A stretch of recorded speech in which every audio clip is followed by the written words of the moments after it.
Hi, I'm Kate Miller, Christian Education Director at Dandridge First United Methodist Church. Welcome to the final week 8 of our 2023 Fall Online Bible Study for our young adult group. This study is meant specifically for our young adults, those between high school graduation and their mid to late 30s, but we welcome viewers of all ages to view online. If you missed any of the previous videos in this series, I'll link them below in the description box so you can check it out. Comment below and give this video a thumbs up to let us know that you're watching and studying along too. In this week's video, it's important to note that Jesus has already suffered crucifixion and death. This scene is what happens when Mary comes to understand the empty tomb and the resurrection. So today we'll read John chapter 20, verses 1 through 18.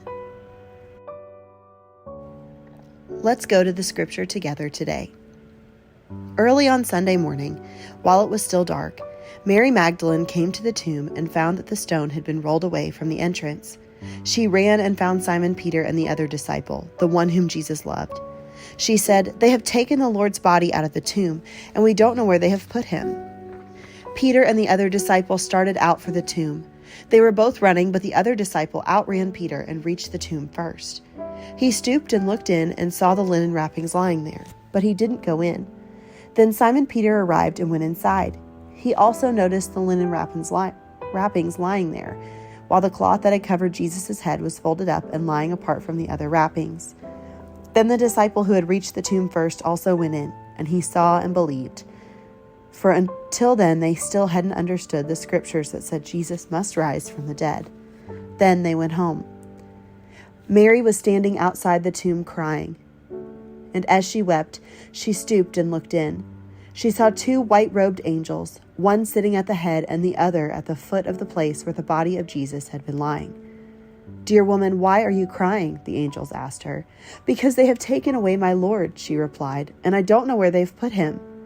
She turned to leave and saw someone standing there. It was Jesus, but she didn't recognize him. "Dear woman, why are you crying?" Jesus asked her. "Who are you looking for?" She thought he was the gardener. "Sir," she said, "if you have taken him away, tell me where you have put him, and I will go and get him." "Mary," Jesus said. She turned to him and cried out, "Rabboni," which is Hebrew for teacher. "Don't cling to me," Jesus said, "for I haven't yet ascended to the Father. But go find my brothers and tell them, I am ascending to my Father and your Father, to my God and your God." There are two main things that stand out to me today in this particular passage. First, the running of the disciples, and second, the recognition of the voice of God. First, in verses 1 through 10, we witness Mary Magdalene visiting the tomb, seeing it empty, and rushing to tell the disciples. The disciples, Peter and John, run to the tomb themselves. It's funny to me that John has this very human moment of saying he outran Peter as though it was a race. I guess when we're the ones telling the story, we can highlight the highs and lows we want to most. When they got there, they see that the linen wrappings are lying there. Peter confirms that the tomb is empty.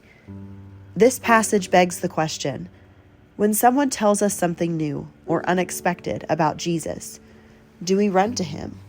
Are we eager to learn more, to see more, to believe more? When we have a concern, like Mary did, do we run to other believers, or do we bear the weight of concerns alone? When we get news that suggests something concerning, are we rushing to the Lord in prayer, in scripture, in worship, to see or feel the evidence ourselves? How eager are we for Jesus? Second, in verses 11 through 18, Mary is still standing after the disciples left outside of the tomb. She weeps.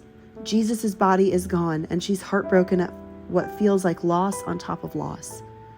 Angels appear and ask her why she's crying.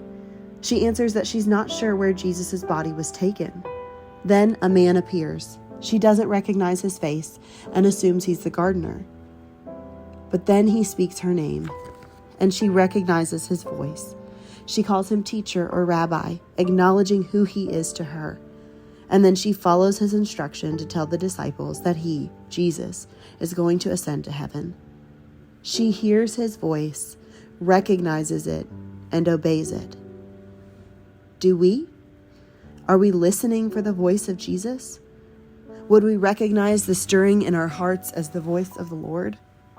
And do we follow it when we do recognize it?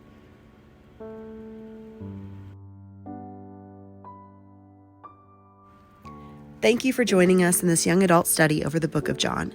I hope you found encouragement and edification through this virtual study, and I hope to see you back here next season for another virtual young adult Bible study. Have a blessed day.